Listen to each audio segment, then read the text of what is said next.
రైట్గా గద్దెనెక్కిన సమ్మక్క చిలకలగుట్ట నుంచి మేడారం చేరుకున్న వరాల తల్లి వనంలో గురువారం రాత్రి ఆవిష్కృతమైన అపూర్వ ఘట్టం. దారి పొడవునా నీరాజనాలు, ముగ్గులు, నీళ్ళారబోతలు. 2 రోజుల్లో 50 లక్షల మంది భక్తుల రాక, నేడు రేపు మరో 50 లక్షల మంది వచ్చే ఛాన్స్ ఉంది. ఒక దిక్కు కొమ్ము బూరల మోతలు, డప్పు చప్పుళ్ళు, మరో దిక్కు శివసత్తుల పూనకాలు, ఎదుర్కోళ్లు. జనమంతా పబ్బతి పట్టంగా, వనమంతా ముగ్గులు మెరవంగా వరాల తల్లి సమ్మక్క చిలకలగుట్టను వదిలి మేడారం గద్దె మీదకి చేరింది. ఇప్పటికే కన్నెపల్లి నుంచి సారలమ్మ, కొండాయి నుంచి గోవిందరాజు, పునుగొండ నుంచి పగిడిద్దరాజు గద్దెల మీకు చేరుకున్నారు. 4 రోజుల మేడారం మహాజాతరలో కీలక ఘట్టమైన సమ్మక్క రాక గురువారం రాత్రి ఆవిష్కృతమైంది. చిలకలగుట్ట నుంచి కుంకుమభరణి రూపంలో సమ్మక్క తల్లిని ప్రధాన పూజారి కొక్కెర కృష్ణయ్య తోడుకొని రాగా, దారి పొడవునా మహిళలు ముగ్గులు వేసి నీళ్లారబోసి స్వాగతం పలికారు. అమ్మ మీదికి పసుపు కుంకుమలు జల్లుతూ సిగమూగారు. రాత్రి 9:28 మేడారం గద్దె మీద సమ్మక్క కొలువు తీరింది. వనదేవతలంతా గద్దెల మీదకి చేరుకోవడంతో మొక్కులు చెల్లించుకునేందుకు భక్తులు భారీగా తరలి వస్తున్నారు. పూర్తి వివరాలు 4-5 పేజీల్లో మీకు అందిస్తా ఉంది. సమ్మక్క రాక గుర్తుగా AK-47 గాల్లోకి ఫైరింగ్ చేస్తున్న ములుగు ఎస్పీ శబరీష్ అంటూ ఒక వార్తను చూస్తాను. సమ్మక్క చిలకలగుట్ట నుంచి సమ్మక్క తల్లిని తోడుకొని వస్తున్న పూజారులంటూ ఒక వార్త. ఇక్కడ ఏది తుపాకీ సప్పులకు సంబంధించి శబ్దాలు ఉంటాయి. దయచేసి ఎవరైనా ఇబ్బంది ఉంటే అవి చూడకండి.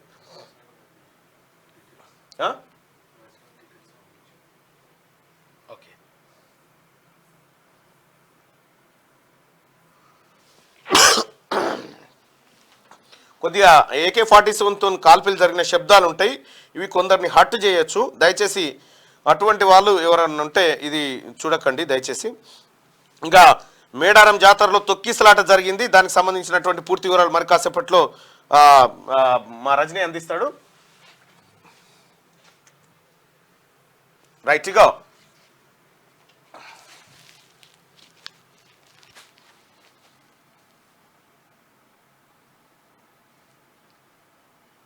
రైట్ మీకు సౌండ్ తీసేసిన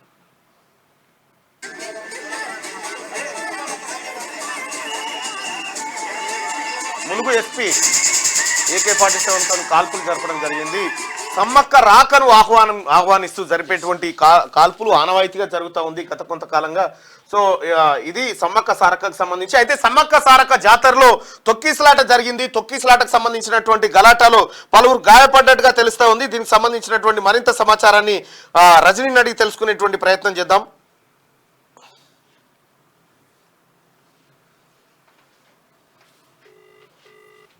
కొద్దిసేపటి క్రితమే జరిగినటువంటి ఘటన. Rajani, good morning. రైట్, ఏం జరిగింది? సమ్మక్క సారక్క జాతరలో ఏదో తొక్కిసలాట జరిగినట్టుగా తెలుస్తా ఉంది. ఏం జరిగింది ఇంతకీ? ఏమైనా ప్రమాదం జరిగిందా? సో ఈ రోజు అంటే తల్ల దర్శనానికి లక్షలాది మంది భక్తులు తరలి వస్తున్నారు.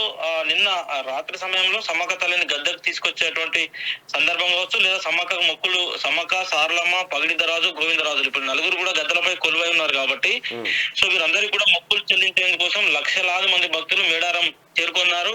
సో ఈ రోజు ఉదయం నుంచి కూడా ఇంకా భారీగా వివిధ రాష్ట్రాలు, ఛత్తీస్గఢ్ కావచ్చు, మహారాష్ట్ర, తెలంగాణ, ఆంధ్రప్రదేశ్ రాష్ట్రాల నుంచి తరలి వస్తున్నారు. ఈ నేపథ్యంలో జనరల్ గా ఎట్లా ఉంటుందంటే మనకు మేడారం జాతర టైంలో ఈ ఎవరైతే ఆ సమ్మక్క సారలమ్మలకు సంబంధించినటువంటి మన శివసత్తులుగా చెప్తా ఉంటారు వీళ్ళు. సో వారు ప్రత్యేకంగా మొక్కులు చెల్లించుకునేటువంటి ఒక సందర్భం ఉంటుంది. అది హిజ్రాల రూపంలో వాళ్ళు మొక్కులు చెల్లిస్తూ ఉంటారు. అయితే అక్కడ ఉన్నటువంటి సందర్భంలో హిజ్రాలకు, అదేవిధంగా ఈ కోయ సామాజిక వర్గానికి, సమ్మక్క తల్లిని తీసుకొచ్చేటువంటి సామాజిక వర్గాల మధ్య కొంత ఘర్షణపూర్వక వాతావరణం చెలరేగింది గద్దెల వద్ద. సో అక్కడ కొద్దిసేపు తొక్కిసలాట జరిగింది. ఆ తొక్కిసలాట దాదాపు 10 మంది వరకు తీవ్రంగా గాయపడుతుంది. అందులో 2 పరిస్థితి విషమంగా ఉన్నట్టుగా తెలుస్తుంది. సో ఈ 10 మందిని అయితే ప్రస్తుతానికి ఆసుపత్రికి తరలించారు. ఇద్దరు పరిస్థితి విషమంగా ఉంది. మరి ఎట్లా ఉంటుంది ఏందని చూడాలి. సో ప్రస్తుతం వాళ్ళందరినీ కూడా వరంగల్ ఎంజిఎం తరలిస్తున్నట్లుగా సమాచారం ఉంది. కాక రైట్, ఇప్పుడు సమ్మక్క సారలమ్మ జాతరకు సంబంధించి వాళ్ళ ముఖ్యమంత్రి కూడా హాజరు కాబోతా ఉన్నారు. ముఖ్యమంత్రి పర్యటన వివరాలైంది. ముఖ్యమంత్రితో పాటు ముఖ్యమంత్రి, అదేవిధంగా రాష్ట్ర గవర్నర్ తమిళిసై ఇద్దరు కూడా తల్లుల దర్శనానికి రాబోతా ఉన్నారు. ఉదయం 10:10 సుమారులో ముఖ్యమంత్రి పర్యటన ఉంటుంది. 2 గంటల కల్లా ముఖ్యమంత్రి పర్యటన పూర్తవుతుంది. అంతకంటే ముందే 9 గంటలకి మరి కాసేపట్లో గవర్నర్ రాబోతా ఉన్నారు. సో గవర్నర్, ముఖ్యమంత్రి, అదేవిధంగా రాష్ట్రపతి ద్రౌపది ముర్ము కూడా మేడారం వస్తారనేటువంటి సమాచారం ఉంది. కానీ ద్రౌపది ముర్ముకు సంబంధించి రాష్ట్రపతికి సంబంధించిన రాష్ట్రపతి కాకపోతే పర్యటనకు సంబంధించిన సమాచారాన్ని అయితే ఇంకా అధికారికంగా మనకు రాలేదు. కానీ గవర్నర్ అదేవిధంగా ముఖ్యమంత్రుల ఇద్దరు కూడా వారికి సంబంధించిన పర్యటనకు సంబంధించి మొక్కులు చెల్లించుకున్నటువంటి సందర్భానికి సంబంధించిన సమాచారం అయితే ఉంది. సో ముఖ్యమంత్రి అయితే 2 గంటలకు తిరిగి మళ్ళీ బయలుదేరుతారు. గవర్నర్ గారు అయితే 12 నుంచి 1 గంట మధ్యలో తిరిగి వెళ్తారు. సో గవర్నర్ అదేవిధంగా ముఖ్యమంత్రి పర్యటన నేపథ్యంలో ములుగులు ఇప్పటికీ, ఎందుకంటే లక్షలాది మంది భక్తులు జనరల్ గా ఎప్పుడు కూడా మనకు సమ్మక్క సారలమ్మ జాతర ఎప్పుడు జరిగినా కూడా 1 కోటి మందికి పైగా భక్తులు వస్తారనేటువంటి ఒక అంచనా ఉంటుంది. సో ఈసారి కూడా 1 కోటి మందికి పైగా భక్తులు వచ్చేటువంటి అవకాశం ఉంది. ఎస్పెషల్లీ ఈ రోజు శుక్రవారం. సో రేపు కూడా తల్లులు గద్దెల వద్దనే ఉంటారు. రేపు సాయంత్రం 5 గంటలకు వనప్రవేశం చేస్తారు కాబట్టి సో ఈ రోజు రేపు కూడా భారీగా భక్తులతో పాటు వివిఐపీలు కూడా దర్శనం రాబోతా ఉన్నారు.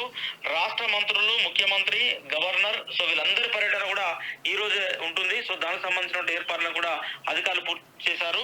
హెలికాప్టర్ లో పర్యటన ఉంటుంది కాబట్టి పెద్దగా రోడ్డు మార్గంగా ఇబ్బంది ఉండకపోవచ్చు. హెలికాప్టర్ లో ముఖ్యమంత్రి, గవర్నర్ వచ్చిన తర్వాత హెలిప్యాడ్ నుంచి నేరుగా గద్దెల వద్దకు తీసుకెళ్తారు. గద్దెల వద్ద మొక్కులు చెల్లించుకున్న తర్వాత సో ముఖ్యమంత్రి తన ఎత్తు బంగారాన్ని అమ్మవార్లకు సమర్పించి, ముఖ్యమంత్రి గాని గవర్నర్ గాని వారి ఎత్తు బంగారాన్ని అమ్మవార్లకు సమర్పించిన తర్వాత అమ్మవార్లను దర్శించుకొని మరి మీడియాతో మాట్లాడతారా లేదా అని ఇంకా మనకు క్లారిటీ రాలేదు. కానీ ఆ తర్వాత తిరిగి 2 గంటలకైతే హెలిప్యాడ్ వద్దకు చేరుకొని తిరిగి హైదరాబాద్ చేరుకుంటారనే సమాచారం ఉంది. నిన్న కిషన్ రెడ్డి గారి పర్యటన, కేంద్ర మంత్రి కిషన్ రెడ్డి గారు ఒక మాట స్పష్టంగా చెప్పినట్టుగా కనిపిస్తా ఉంది. అసలు జాతీయ స్థాయి గుర్తింపు ఈ జాతరకు ఇవ్వలేమని ఆయన స్పష్టంగా చెప్పినట్టు తెలుస్తా ఉంది. ఇది నిజమేనా? ఎంతవరకు నిజం? 100% నిన్న కిషన్ రెడ్డి వచ్చారు. సో కిషన్ రెడ్డి అమ్మవార్లకు మొక్కులు చెల్లించుకున్నారు.